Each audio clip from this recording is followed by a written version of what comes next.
Hello, everyone. Welcome to the show. My internet is bugging out. I apologize. We got Jason Pattyson in the house. Jason, can you hear me? Oh yeah, loud and clear. How about me?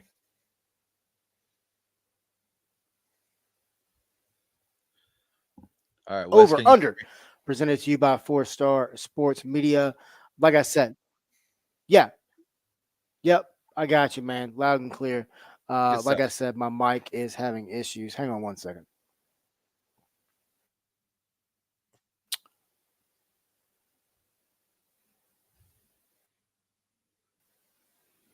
Yeah, my mic is having issues. Hope everyone can hear me now. Jason, appreciate you coming on, man.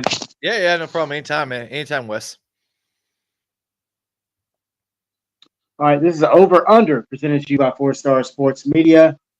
It's just a little unique, easy little way to take some picks, maybe a little spin on a gambling show. I guess you could put it that way as well.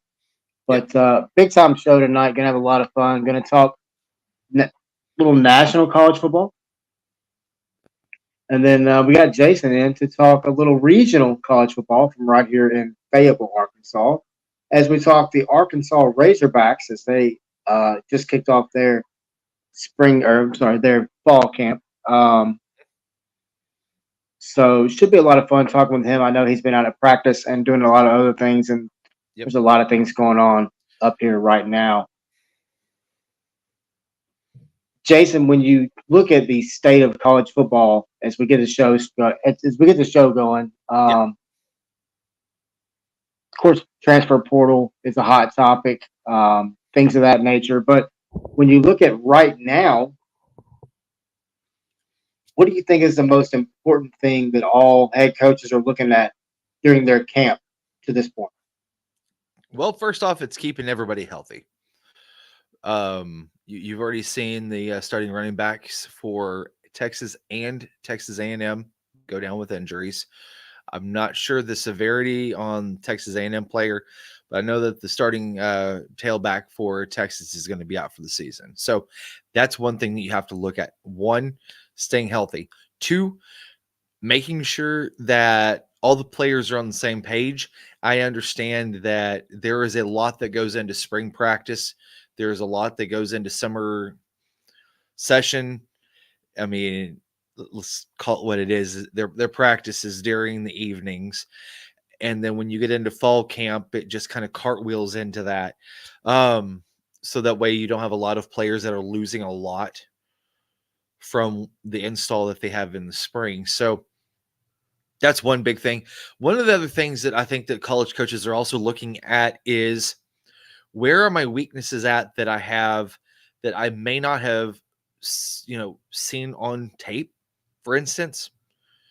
That's one of the big things that some things can kind of rear its head a little bit when you don't realize it that you didn't see in spring. Now all of a sudden it starts to creep up during fall camp, and then you're kind of going back to the square one a little bit. I think that that's one of the other things that coaches do look for is to see if there are some kids that might pop. There are some kids that might regress too. Yeah, 100%. When you look at camp right now, of course, talking about the portal, I think you're going to see a flurry of players very soon that are starting to figure out, okay, I don't fit here, or I don't want to wait around and see if I do fit here. So as a coach, as a player, as a guy, sorry, out at practice, Yeah. is that kind of in your mind too as you watch these players and how they progress throughout practice? So let's look at this from a bird's eye point of view for just a moment. So you want to look at who's getting the ones and the twos reps. Who are the ones that might be able to be that's a three, that might be a two, and let's face it, there might be some threes out there that might think they're ones, and those are the ones who are going to probably jump to the portal. I know that Arkansas had a little bit of a a situation. I wouldn't say situation or issue. I think it was more of a blip on the screen, more or less, with Keyshawn Blackstock this week.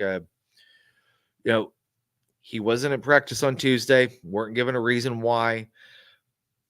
Came back Thursday with splitting time with Joe Moore, who's just a transfer from Syracuse. And during that scrimmage, Wednesday was splitting with the ones, and then on the scrimmage he was with the ones, and by Friday it was full go again. From what I have heard, was there might have been something with NIL there. That's another thing. You don't mess with a man's money. And I think that they were just getting that straightened out. I don't think it was any big thing. But if something is to transpire where there was an agreement and then that agreement's not being completely fulfilled yet, I mean, let's face it, the college game is starting to replicate the professional game in almost every facet. So now you're going to start to see some things that happen in the NFL that are going to happen in college now, that college fans are not quite used to. Now that you hear about the stuff on ESPN of, oh, this guy's holding out, he's an in-camp holdout, he's an out-of-camp holdout, this, that, and the other. I think that that's where you're going to start to see that trickle-down effect into the college game, along with a flurry of other things that I've talked about in the past. But for the time being, if something happens, like Jalen Rashada, for instance, down in Florida, that ended up transferring out, that's one of the big things, is that you once you start to put more money into it, other factors start to come into play. I don't know if that's going to tarnish the game. Now, there's going to be some fans that, Wes, have you ever heard a fan overreact before? Every day. That's exactly. So you're going to start to see a little bit more of that trickle down into the college game. But as far as the rest of this stuff, I don't think it's going to matter. But as far as the portal goes, I'm kind of wrapping around back to that. There are multiple factors now that a player is going to be going into the portal versus what we might have seen a couple of months ago, because there's different factors now. Yeah, and that's really, I think, something that nobody's really talking about around the country, at least that I've heard anyway. Mm-hmm. Is this is an ever-going, it's a fluid situation. I hate that term. It's a fluid situation. Jason, so right here on Over Under, you know how this show works. By the way, Jason is from Hogville. Does an amazing job over at Hogville, over there at Hogville, with Otis, Dudley, and the rest of the crew over there. Jason's got an article out now on the wide receivers for the University of Arkansas, and we'll get to Arkansas football here shortly. But we're going to start with a little bit of over under college football wins for teams other than Arkansas. Okay. So we're going to start with a team that some people think can make the college football playoff, and that is the Broncos from Boise State. So we're going to go 8 wins. Do you think that you would go over or under? I would have to look at their schedule. I'm not going to lie to you. Here's the thing. You expanded the college playoff. This is the first year. Since the first expansion from 2 to 4, now you're at 12. I don't know, honestly, if 8 is attainable and also make a playoff. That's one of the things that I think kind of that's a dicey situation. Now let's go back to your 8 wins for just a second. You don't have SMU now. They're over with the ACC. You have Memphis coming back. They have a returning quarterback with Ryan Silverfield, and that might be their only bump. So 8 wins, I would say over on that. But as far as the playoff goes, I don't know. There has to be some crazy stuff to happen. Freaky stuff always happens the last 2 weekends of the season, so you never know. Very true. Very true. Up next, a team that you're familiar with, and that is the LSU Tigers. We're going to go 8 wins. I'm gonna just go out on a limb here, and I'm gonna go under. I'm gonna go under with these guys. Now, let's face it. Brian Kelly's he has playmakers. I mean, you got Harold Perkins. You didn't see him flash as much as he did his freshman year and his sophomore year. Now he's into his junior year, and I think he's going to be used a little differently. And he's one of those players that you have to game plan for differently than you would, say, for instance, some basic, 3-4 or 4-3 defense in college football, especially with the SEC. He's one of those guys that you have to make a specific game plan for. There's not a lot of college football players that you have to do that for, but he is one of those. Can he carry a defense? Yes, we've seen that. He did it his freshman year. But what I worry about with the LSU Tigers is the quarterback situation. I get it. The how do you replace a Heisman winning quarterback in Jaden Daniels? It's hard. It's hard. Look at what happened with Ed Ogeron a couple of years ago. Has Joe Burrow? Joe Burrow leaves. We know what happened with Ed. I'm not saying it's going to happen with Brian, but I don't think that 8 wins. If you told me 7.5, I'd probably take the over maybe. But as far as with 8, I'm going to say under. Okay, yeah. I mean, looking at their schedule, they start out with USC, Nichols at home, then go to South Carolina.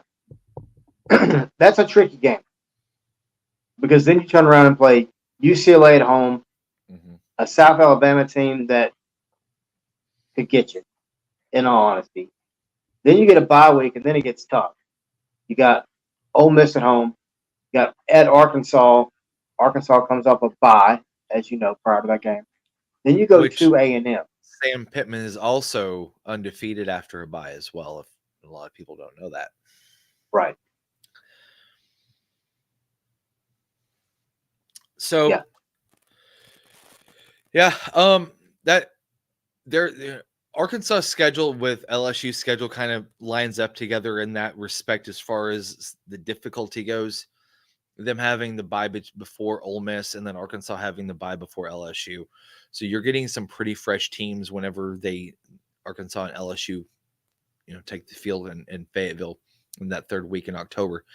And that's going to be a very interesting, it might be one of those pivotal games where it might make or break their season, because there's a possibility that they could come in there with maybe 1 loss, 2 losses, maybe 1 loss.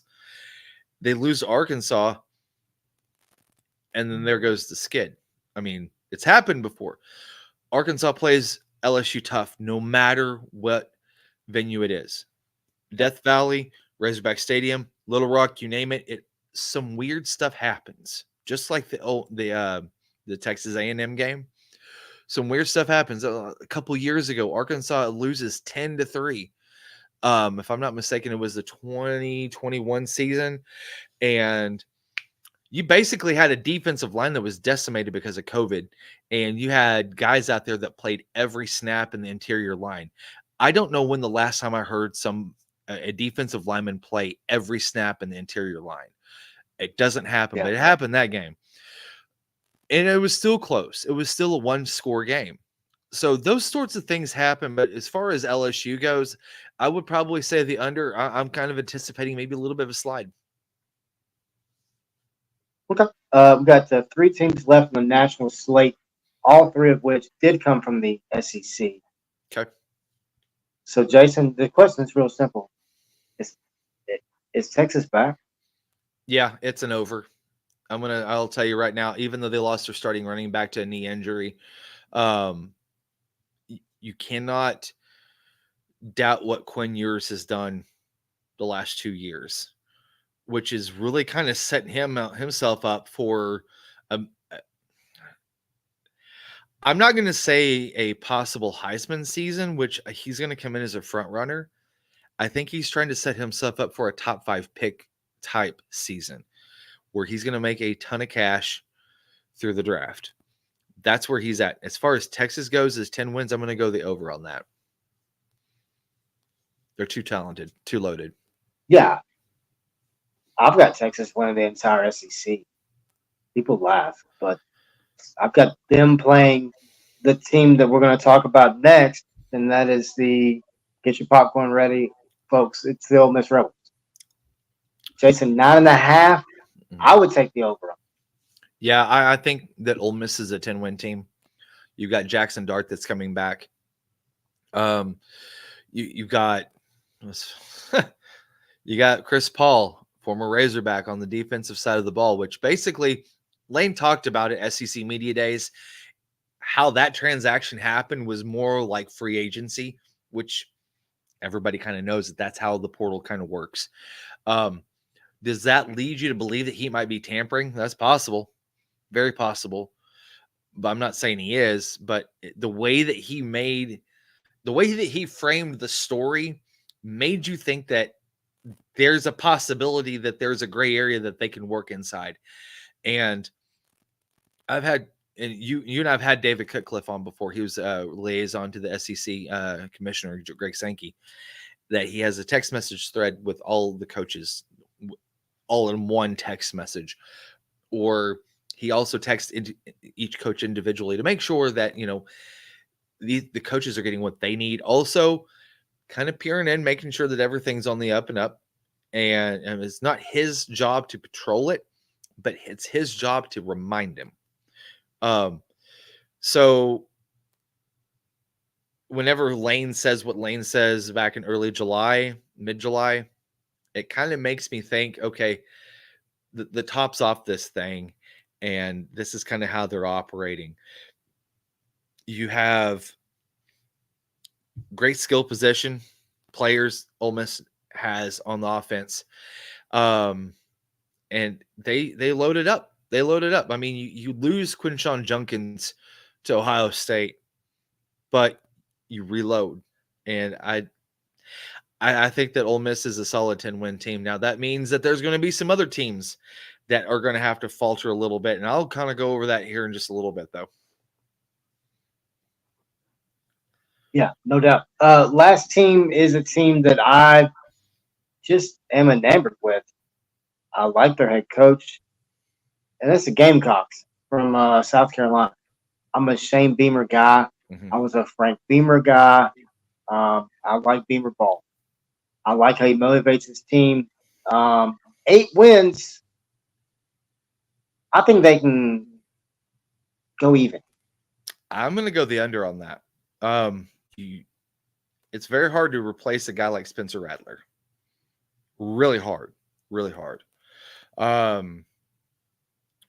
understand that his emphasis, with defense and special teams, making sure that they have, and it's hard to win in Williams-Brice Stadium. It really is. But at the same time, the product on the field that he's going to put out there is going to be, it's going to be good. I just don't know if it's 8 wins good.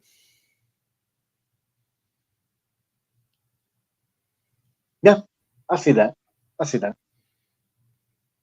All right, Jason. So now is one of the main reasons we brought you on the show. I mean, we brought you on the show to talk sports, obviously, but you are just in like a deer tag when it comes to Arkansas football. A lot of folks from the South will understand that little saying there. But all right, Jason. Over under when it comes to Arkansas football, the following questions will all have something to do with Arkansas football. All right, let's do it. Question number 1 is real simple. How many weeks until fans want Bobby as the head coach? That's kind of a double-edged sword. I'm gonna say 4. 4? It's a double-edged sword because here's the thing. If fans are wanting Bobby Petrino, the head coach, after 4 games, that means that the offense didn't do exactly what it was supposed to under him. That's the double-edged sword. So that means if the offense is not working, kind of like what we saw last year, I think, Sam's been very transparent with this the whole time he's been with the offensive line. He has kind of been Eric Mateos' GA, is what he has said during press conferences. I have personally seen it myself on how much he is over there. Bobby's running the offense. So if the offense isn't clicking, it's not Sam. I mean, ultimately, it is Sam. But at the same time, it's also Bobby. So if they're calling for Sam's head, they're going to be looking for Bobby's head too. So I think that kind of couples itself in a way, because Travis Williams, he's got the defense. Coach Woodson's got the defense on that side. I don't think they're going to have too many worries about that part of it. Because you're coming in now with a new offensive coordinator, a new a couple of, got Luke Haas back finally. He's been out for a little bit because of concussion for the last few days. There's been a list of injuries that has been more concussion than anything else. So, I mean, it's been a bump on the noggin. These guys go through their protocols, and Sam said that, this is nothing that would be a long-term thing. So that tells me that offensive line has got to be more improved. I don't know how much worse you could get, because, I mean, as if the BYU game, it was bad. I mean, it was bad.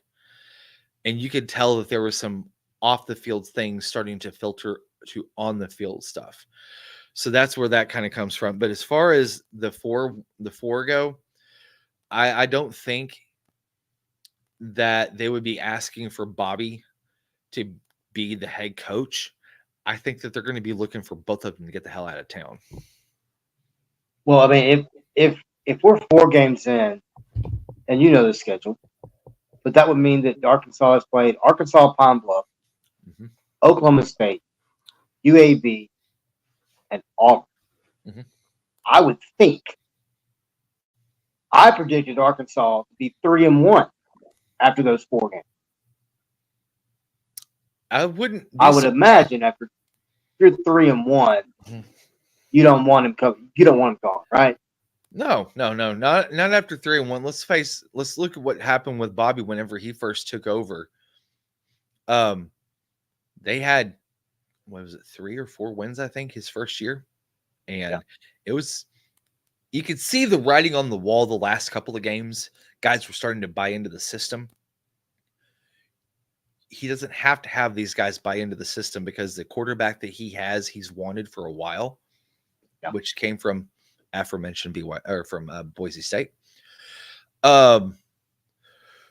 So those first 4 games, I think that they're going to go 2-2.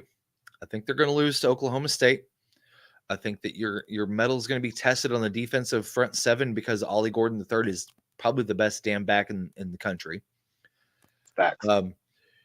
You saw what happened with Arkansas and Auburn last year. That was a massacre. That was here too. And I think that a lot of folks have, they at that point they let go of the rope and didn't give a shit. Let's face it. It's you saw it on the field. Could they go down to the Plains and play Auburn tough? Yes. Peyton Thorne comes back. Hugh Freeze has got him for a second season. Last year, I thought, was the year that you get Auburn, because you're starting to get that Hugh Freeze build, but now you're starting to get some settlement in that Hugh Freeze offense. And that's going to be really hard to compete with. I don't know if Arkansas's got the secondary to stay up with them quite yet. They are still kind of finding themselves. That's the one position that I have a question mark with coming into fall camp and so far through fall camp. So you go down to the Plains. Let's look at it for just a second. West, they got 5 games in 5 different venues: Little Rock, Oklahoma State, at home at Razorback Stadium. Then you go to the Plains, and then you go to Jerry World. That's 5-5 before they come back home to play Tennessee on October 5th. So that's where you're going to find out where this team is headed. And I like Jonathan's comment. I'll say the over, put Bobby at 5. 5 is through Texas A&M, which means that we'll know a hell of a lot about this team by then. And I personally think that this is the year that you sneak up and snatch a win from Texas A&M because they're a little bit down. So would I trade a win against A&M for a loss against Auburn at this point? Yeah. I mean, because at that point, you're just still 1-1 in conference play. Very true. Very true. You just brought up Taylor Green. Mm-hmm. We know he was handpicked by Bobby Petrino, which, let's just say it, that's an honor. Had a chance to watch Taylor last year when he played for Boise. Incredible football game against Memphis. The young man can play. I watched him from the sideline. You've now seen him from the sideline as well. Yeah. He's worth the hype, people. He is the real damn deal. 100%.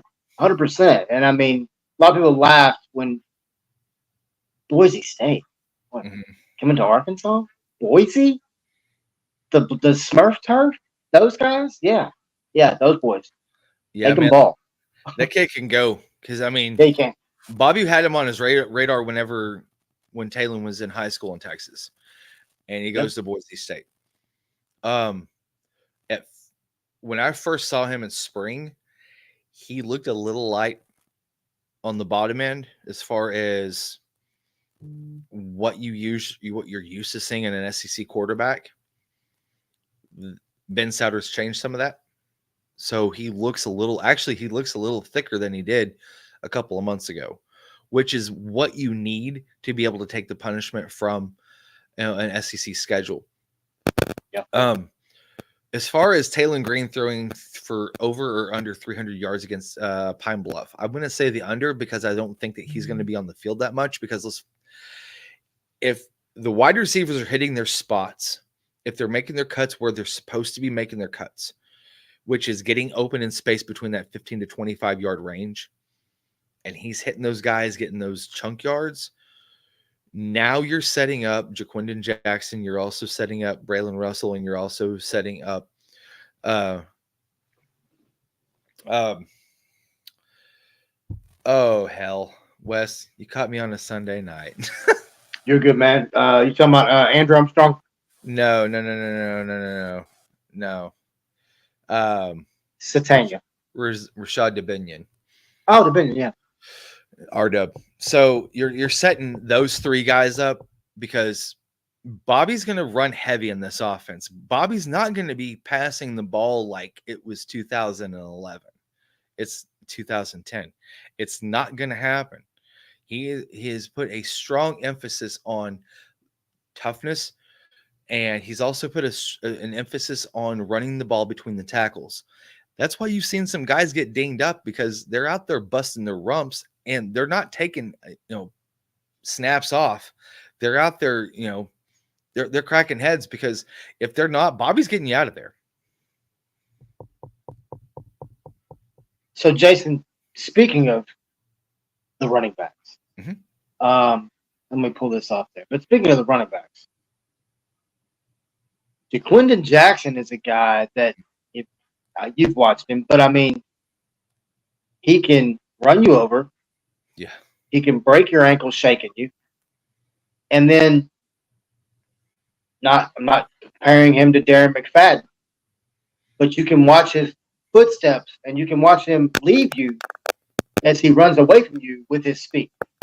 Yeah. I think Jaquindon Jackson is a real threat in this offense, not just out of the backfield as a running back, but more than that. You get him out of the backfield as a receiver, and that's where Jaquindon Jackson, I feel like, becomes a whole other level as a threat to every defensive coordinator they face. I'm going to throw something at you, Wes, here for just a second. And I don't know if we're going to see this against Oklahoma State, but I will promise you that we're going to probably see this against Auburn because Bobby's going to keep it pretty close to the vest between UAPB and UAB. There's no reason to really kind of show your hand with them. what you're going to see is you're going to have a 2-back set whenever you come up, and Green's going to be in the pistol, and you're going to have R-Dub, and you're going to have Jaquindon Jackson standing behind him, and then he's going to flex one of those guys out to the slot. That's a headache. That's Bobby setting up plays in November. This isn't Bobby setting up plays for the third quarter, which I'm sure that there are, but there's things that you will see in those 2 games that you won't see in the other 2 games, the first 4 games of the season, because he's setting some stuff up later on. And that's where the headache is going to come into play, because now you've seen where Braylon Russell and Jaquindon Jackson or Rodney Hill line up in the backfield and they get flexed. And now you have on one side Isaiah Satania and Rodney Hill or Jaquindon Jackson. And then on the other side, you could have Monte Harrison or Tyrone Broden or Andrew Armstrong on the other side that's ready to either run crosses or 15-yard ends. That's where you're going to see the headaches happen. And with the running backs, the versatility, R-Dub's really good. I think his hands are okay. Jaquindon's are better. The best hands in the room at running back at Arkansas is Braylon Russell's. Freshman. Jaquindon's already touched on that too. He thinks he might be an All-American by the time it's said and done, because I have not seen a freshman like that at his size with his speed and his hands. And dudes bounce off of him like Jerome Bettis. Wow. That's something to watch there. I'm not trying to pump him up or anything. I'm just telling you what I have seen. And with that, it's crazy, man. So speaking of side of the ball that I enjoy watching for Arkansas, that's the defense. Mm-hmm. I love how this defense flies around the ball. I love the pressure that Coach T. Will and his staff brings. This is a question that I feel like more people should ask, because everybody's talking about the offense and how potent it's going to be and how it's high flying. It's going to be yards. Let's not forget, this defense can score too. And this defense can go get the football. So because of that, answer me this, Jason. How many wins will Arkansas have this year because of that defense? I'm going to say probably 4. I'm going to go over on that. One of the big stats that stood out to me, that I think stood out to a lot of Arkansas media, was Arkansas for most of the season led the nation in returned interceptions for touchdowns. They did that for quite a while. And it wasn't one of those where you have I know that this happens with some teams, because I know Alabama and LSU and a couple other teams that make their livings off of a couple of smaller schools where there was like 3 or 4, and they would go for a drought of like 5 or 6 games and not have one play a smaller school again and have like 2 or 3. With Arkansas, it was one here. So that told me that those players in the backfield are getting into the right space at the right moment, which means that the coaching staff is getting them to the getting the right calls in to put them in the right spot to make a play. So they were prolonging that throughout the season. Again, you do worry about the secondary just a little bit. I know you have Hudson Clark in the backside. You've also got TJ and the Metcalf kids, TJ and his brother's gonna kill me when I forget his name. But you have the Metcalf brothers in the back. Also, one of the players that I think that might get overlooked that's going to get some run again, Jaden Johnson. He provided a lot of leadership last year, but Larry Worth is a name to keep in the back of your mind. Larry Worth looks the part. Dude, 6'4", weighs about 225, 230. He's got really good hips. He's pretty fluid whenever he's changing direction with the wide receiver. He's, they have him at linebacker, but you've also got Brad Spence, and oh yeah, by the way, the 5-star transfer from Georgia, Xavier Sori. So I mean, Yeah. I think that the defense on the back end, if they can shore up a couple of things and make TJ and I'm gonna look that up, Wes, because that's really killing. Is it Miguel Mitchell?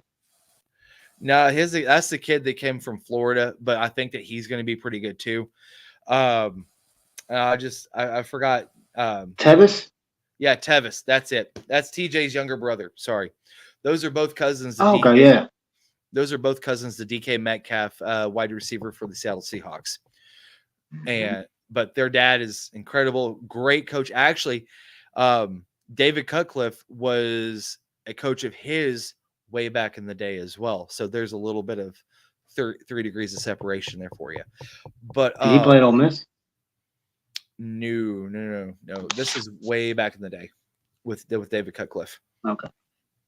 And so I think that Arkansas's defense can pump out 4 wins if their productivity stays at where it was. Because let's face it, 2 years ago, Arkansas's defense was putrid. And you bring in, and I know that, don't get me wrong, everything was pretty good with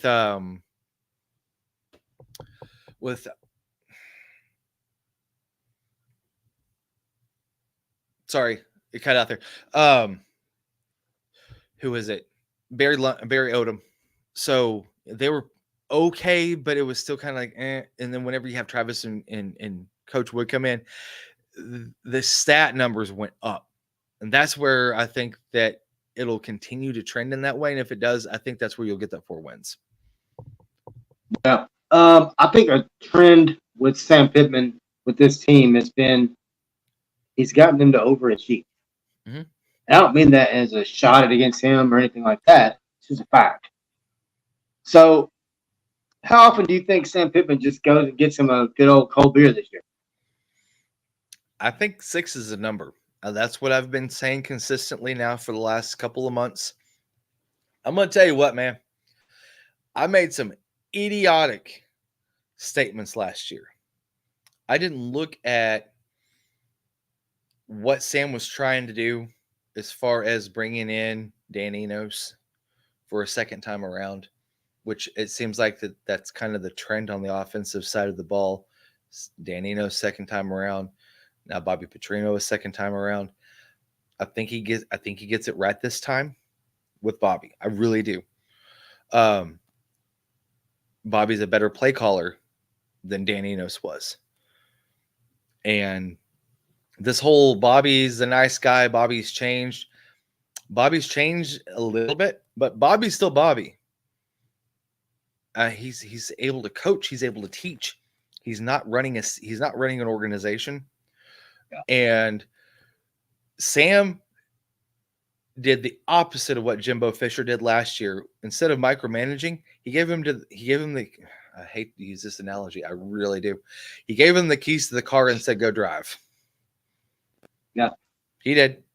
And that's what Bobby's doing right now. Bobby's teaching. Bobby's coaching. Bobby's making sure that guys are in the right spots. It's whenever you have a guy that's not getting into that right spot the 3rd and 4th time, that's when you start to see Bobby come out. So it has happened. Don't get me wrong, but it also at the same time, I think that 6 wins is attainable. There are some 50-50s. And if Arkansas can get at least probably 2 of those 50-50s, 6 is pretty attainable. And if you want to include a bowl win, it might be 7. Yeah, I mean, I've been saying for a while now, I think Arkansas wins 7. Mm-hmm. In my mind, that's 6 in a bowl. And I think if Sam Pittman gets 6 in a bowl, Arkansas fan base should be happy. Because if you look at them over the last, we've talked about this, you look at them over the last 30 years, they're a 6-7 win team every year. Yeah. As a average. Yeah, on average, they're a 6-7 win team. I feel that that's pretty respectable as far as them being in the SEC. You no longer have SEC divisions now. It's just, one. That's it. So, that's kind of where it sits with that. But at the same time, if a couple of things fall their way, it could be 8. Could be 8. I just don't want to say it out loud yet, quite yet, just because I want to see what happens at Oklahoma State. I'm not going to even count UAPB. Let's face it. That's a money grab for them. Make sure that, they come up, they say, hey, have families come over, split the difference in the drive a little bit and have them, Arkansas go down there and hang out and, play around for a little bit, make sure, get a solid win and get out of there.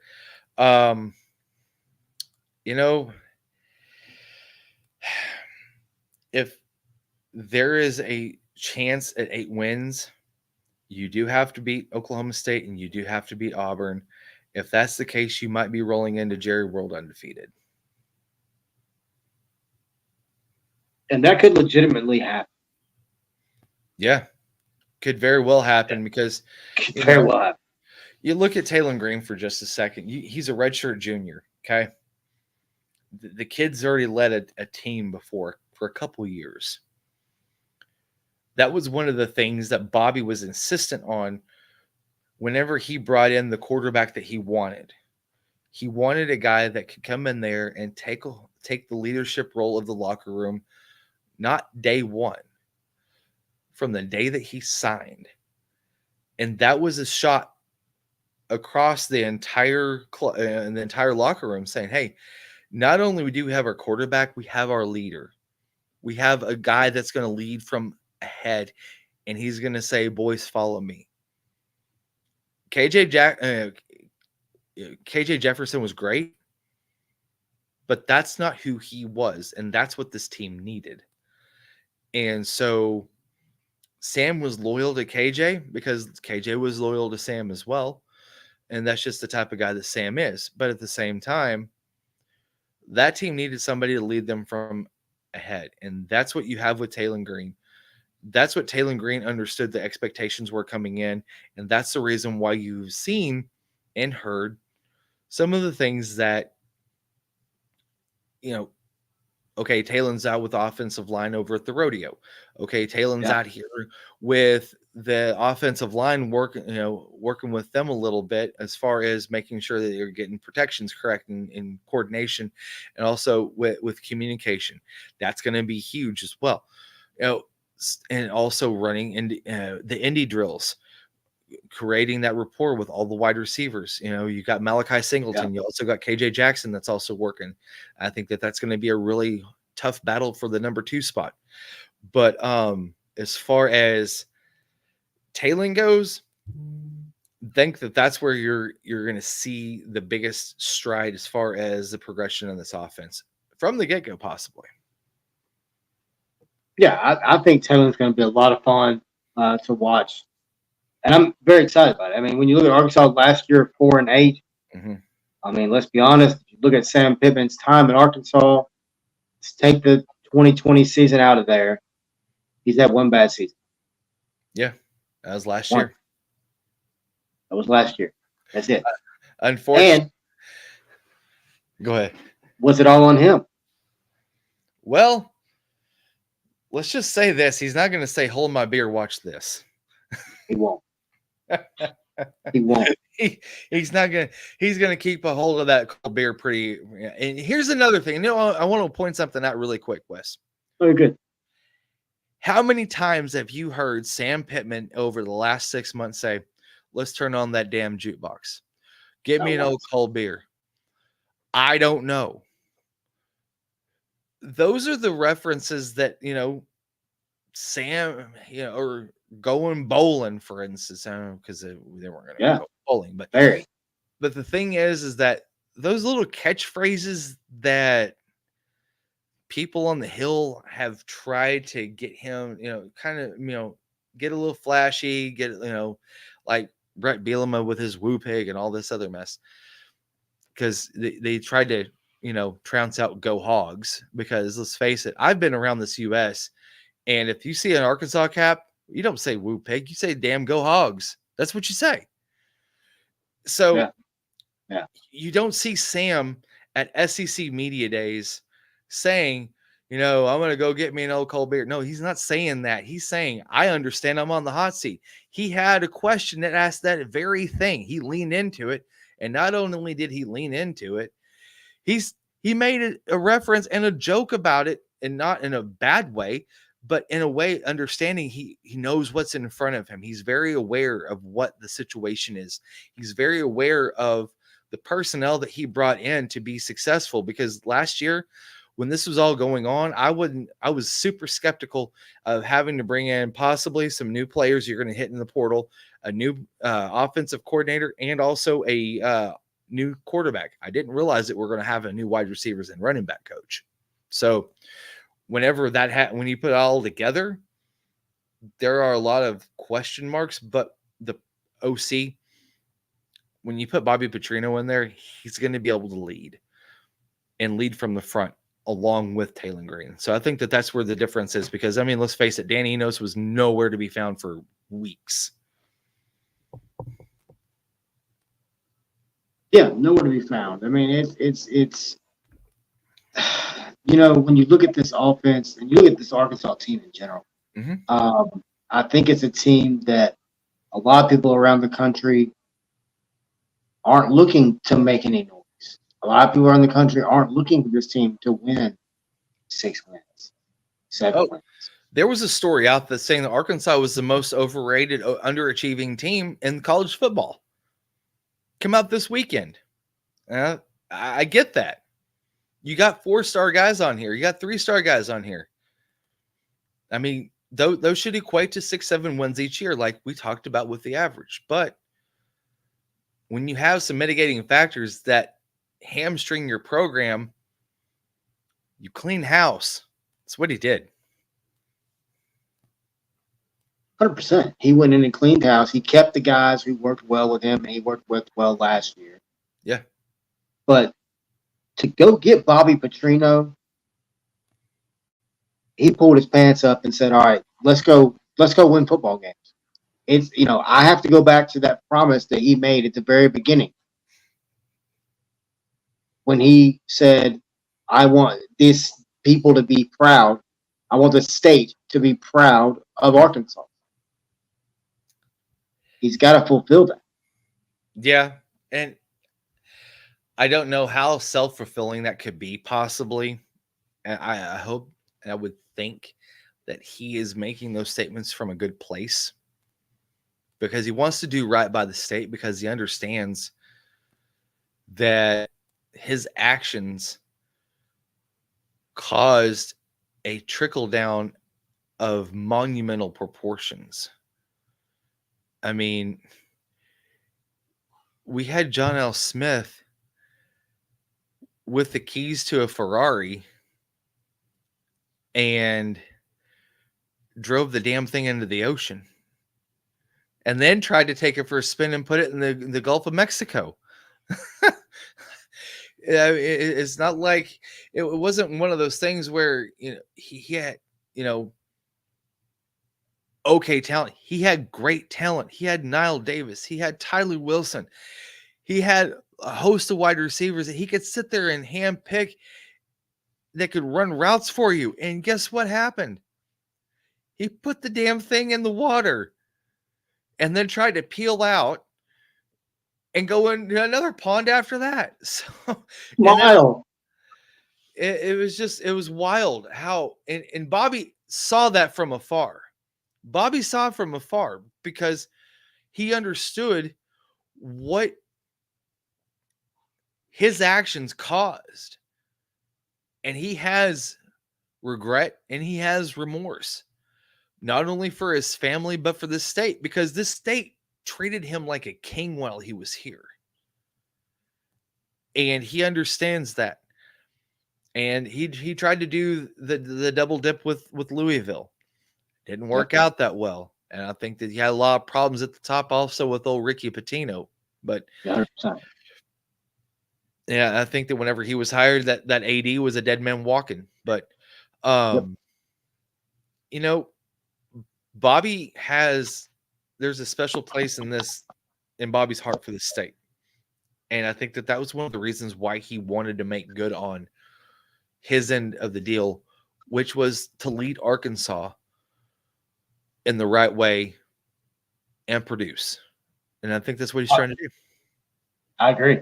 100%. Jason Pattyson from Hogville has joined us tonight. Jason, as always, man, we're big fans of your work over here at 4 Star Sports Media. Thank you. I personally share your stuff as often as I see it out. You do a good job. You work hard. You're honest. It's just, man, you're just a good guy all the way around when it comes to sports media and personal life in general. But Jason, I appreciate you coming on, man. I'm not blushing. That's just my rosacea kicking in. Sorry, y'all. Hey, real quick for you, man. So NFL preseason kind of got kicked off last night. We saw the Titans get a win. Brian Callahan got his first win as head coach. We also saw Kansas City Chiefs, a team that you cover for Hogville, play last night too. So what were your thoughts on the Chiefs last night? So, everybody knew that Patrick was going to come in the first series for at least. He was 3 for 4. Look, pretty much what I saw at training camp last week. Pretty well spot on. One of the things that I think a lot of people are going to be a little surprised is Isaiah Pacheco being a 3-down back every series and not have a Clyde Edwards-Helaire come in for a play or two, or you have a 3rd down back of some sort that would come in. I think that Pacheco is ready to take that. He worked in the offseason with wide receivers coach to improve his pass catching out of the backfield, also getting flexed into that slot receiver set. And I think that Matt Nagy is really going to do some great things with Isaiah and that with some different sorts of formations. But there are some question marks on the offensive line that they do have to get ironed out. He's going to be your left tackle. I know that the rookie Kingsley is going to probably factor into that somehow, some way. I think he might end up sliding in at guard on the other side of Joe Thuney, which, by the way, Creed Humphreys is the best 2 offensive lineman combo in the NFL right now. And don't forget Wenya Morris. He's another guy that's really going to kind of fit into that spot because at the end of the season and the first part of the playoffs, they were getting their lunch taken and smacked upside the head with their lunchbox and then walked off because they had so many holding penalties, false starts. It was just I talked to former Razorback Limbo Parks about it, and he said it's just disgraceful. And it was for them to be professional football players and getting their lunch money taken from them like that. So Andy Reid, he's really going to make sure that that's taken. Him, offensive line coach, are going to get that taken care of. I think that you're actually going to see the defensive side of the ball improve from what it was last year, because I think that there's so many weapons on the offense now because you add in Hollywood Brown. You also add in Xavier Worthy, rookie from Texas. You bring back McCole Hardman, MVP of the Super Bowl from last year, or made the game-winning catch last year. So you have some of those pieces back that are integral. But I think that this defense, I know that you lose a couple of key pieces. Willie Gay, he's moved on. You've got George Karlaftis is coming in, Drew Tranquil. Those guys are going to start to fill in those spots that some of these guys have kind of vacated and moved on from just because of salary cap issues. You saw a huge splash trade. I can't remember kid's name. He ended up going to the Tennessee Titans. But you also, L'Jarius Sneed is who it was. But you still are pretty solid at the corner position. So is a run going to happen? I really foresee it happening. I know that last night, fourth quarter, there was I can't remember the kid's name off the top of my head. I can see his number now. Is number 13. Drove it down to the end of the field and drove it the length of the field to put them in a scoring position. Got their first touchdown out of that drive as well. Yeah. And so, the third string is producing, the fourth string is producing. It's just that they have to make some hard decisions because this first cut is coming up pretty quickly. It is. And then, by the end of August, you got to be down to 53. So there's some questions there still. But as far as last night goes, I was, Butker was Butker. He was putting him through the pipes just fine. Got to see a little Cam Little from former Arkansas kicker. He was doing incredible last night too. I foresee him definitely making the 53-man roster for Jacksonville. 100%. But I really think that upgrade at the offensive line and also at wide receiver is going to help kind of cover up a little bit of Travis Kelce, because let's face it, the guy's getting a little long in the tooth. He looked ready, but at the same time, he also knows that he has a little bit of limitations too, just because the simple fact that he is, 35 years old. And so there's some things there that he has to kind of, you hear a lot of older players talk about it. And it doesn't matter if it's baseball, basketball, football. You don't cut corners. You just do less of one thing so you can do more of another to prolong the career. And I think that that's what's going to happen with Travis this year. I think he'll be part of the game plan. He'll be an integral part of the game plan. It's just that he might be more of a decoy sometimes than not. Makes sense. Well, Jason, we'll be getting you back on to talk more Kansas City Chiefs and NFL ball, as well as we'll be covering the Titans pretty specifically here. But we definitely want to talk Kansas City Chiefs and NFL with you, as well as Arkansas Razorbacks. As you cover multiple sports for the Razorbacks, we'll be talking multiple sports with you all year long. And look, there's a lot more to come from us. We got the Arkansas Hockey Club coming up. We got that. Go ahead. Hold the press. Put that last start event message up there. This guy's got jokes. Hey, that's funny. This guy's got jokes. The only over under that they're going to show is how many times do we have to get T Swift on to keep that number line going up in the dollar column. That's it. You're right. You're 100% right. And John, to answer your question, I think the over on that is at least 10, 15, 20. Yeah, it depends if she's got a concert that night. Because, I mean, if that's the case, then Jonathan might be sitting there, with his, out in the air and flailing and completely wrong. So haters going to hate. Oh, geez. Yep. Sitting in the beanbag, eating Cheetos. So I was just thinking about that very thing today, actually. Don't know why, but I got it in my head, and I was like, man, Ron, why space up here? I don't like that. Man, that's funny, man. Yep. No, man, we appreciate you coming on. Got a big week coming up. We got Sports Buffet tomorrow morning, 9 to 10 a.m. We've got Ice Hogs podcast on Tuesday. We've got Sports Buffet again on Wednesday. We've got Tigers Den on Wednesday. Damn. The guys from the Hogs Happy Hour will be on Thursday. And you thought we will be back on Sports Buffet Friday. We'll be back on Over Under next Sunday. We got John's show getting ready to start up into the month on Saturday. So that gives us 7 shows a week. And we hadn't even gotten all the way into football season yet. Oh boy.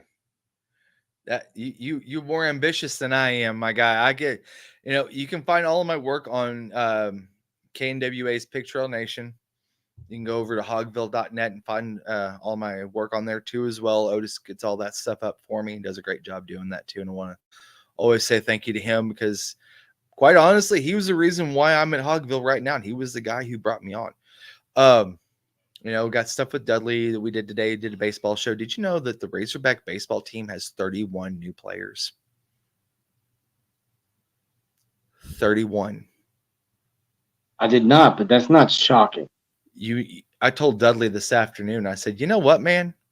You're going to have to go out there and get the U of A is going to need to put a face with a name on all of the flyers that they put out for folks to be able to look at the roster, because fall ball is going to kick off here in a week or so, which is a couple of weeks earlier than usual. We'll have more information on that. And also, Dave kind of alluded to Arkansas baseball playing in a cooler place in October, and I don't think he's talking about temperature. I think it's going to be a possible Major League Baseball park. Maybe. We'll see. He's got to see how that works out because, if it's Kansas City and the Royals make the playoffs, then things kind of shift. So we'll see. I don't know, but we'll see. Yeah. No, man. Once again, man, thanks for coming on. I appreciate you coming on Over Under with us tonight, second episode. I enjoyed this show. It's a little bit of a unique, different spin on just making picks. Very simple. You're either over or you're under. It's pretty easy. But thank you to everybody watching and listening. Like I said, we'll be back tomorrow and all week. We enjoy this show. It gets our week cranked up here at 4-Star Sports Media. And as always, you can head over to 4star.live to check out all of our content. We've got all podcasts, articles, and more. And real quick before we close out, if you need tickets, to plays, you want to go see Wicked, you want to go see Arkansas football, you want to go whatever, go to SeatGeek. When you go to SeatGeek, create you a login, write the password down. Well, we understand how important that is, right, Jason? So you got to write the password down. Lord. Once you write it down, find you any tickets, $50 or more. When you do, type in that little promo code right down there at the bottom of the screen, 4-Star Sports Media. When you do, that ticket, that will save you $20 off that ticket purchase. If you don't believe me, try it. That shit works. I can honestly attest to that because I saw you at the ballet and it did work because I used that. And I think I was more shocked that I was at the ballet than you were at the ballet, but we did see each other at the ballet. So I was excited to see you there.